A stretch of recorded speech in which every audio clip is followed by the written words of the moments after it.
Governments like to claim they work for your financial freedom.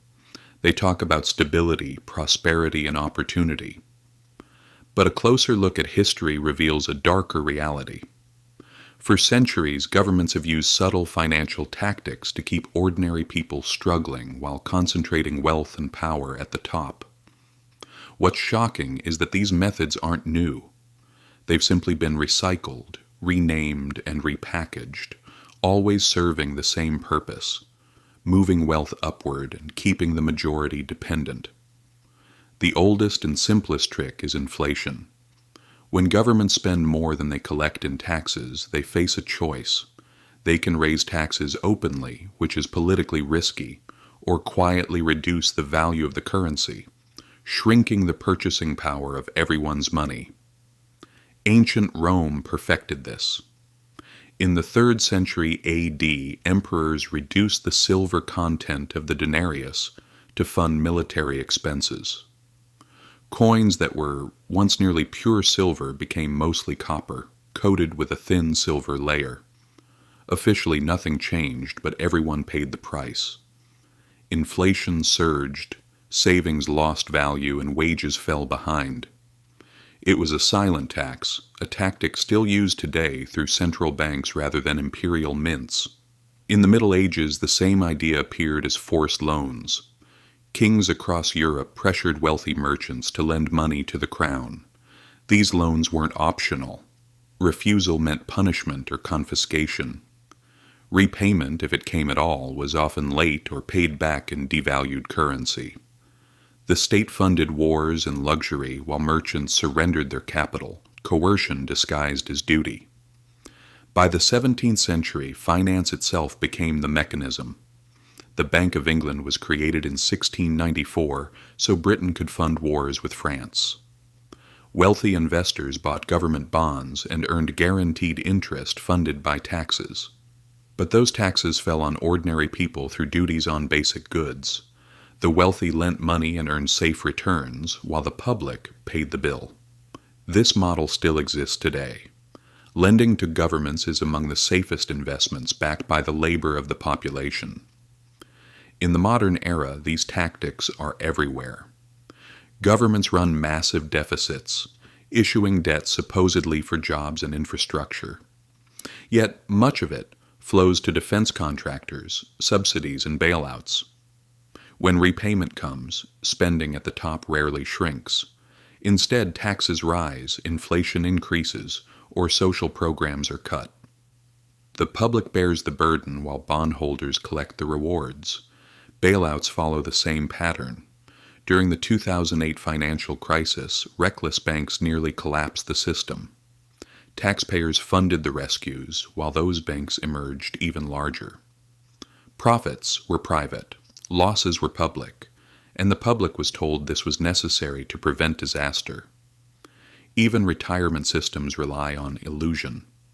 Workers pay into government programs believing their money is saved. In reality, it's spent immediately, replaced with promises for future taxpayers to cover. As populations age, governments respond by cutting benefits, raising retirement ages, or inflating away payouts. The pattern is clear. Inflation is framed as growth. Debt is sold as investment. Bailouts are called stability. Pension cuts are labeled reform. Language hides reality, a steady transfer of wealth from the many to the few. This works because most people don't study economic history or understand financial systems until it's too late. In recent decades, these tactics have grown more sophisticated.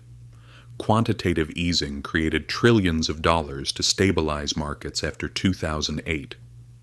Asset prices soared, stocks, real estate, bonds, but those assets are mostly owned by the wealthy.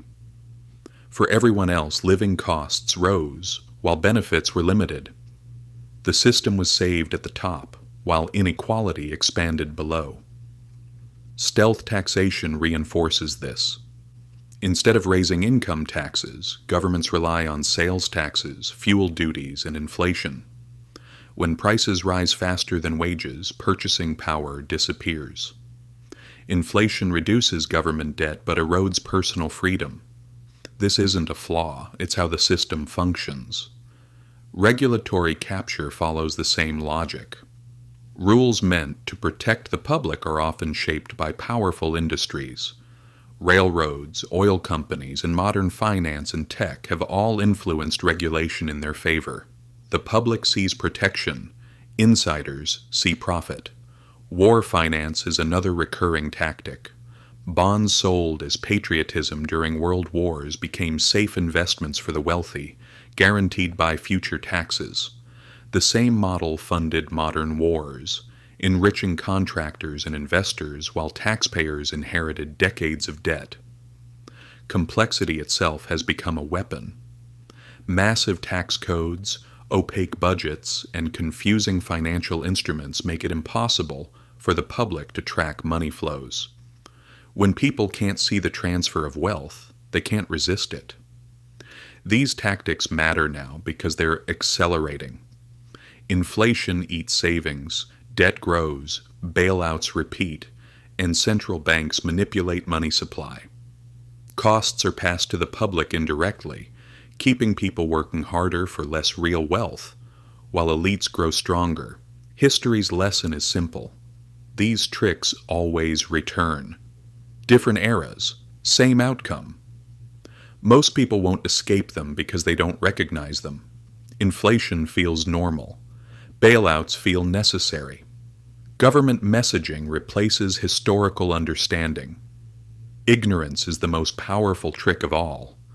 Financial education is resistance. Economic history is leverage. When you know the tactics, you're harder to exploit. So look beyond the headlines. Ask who benefits first. Remember, inflation is policy, not bad luck. Question: who writes regulations and why? Build wealth outside fragile systems. And never assume a system exists for your benefit just because it claims to. The financial tricks that drained Rome still drain people today, hidden behind modern language. The only difference is whether you recognize them in time.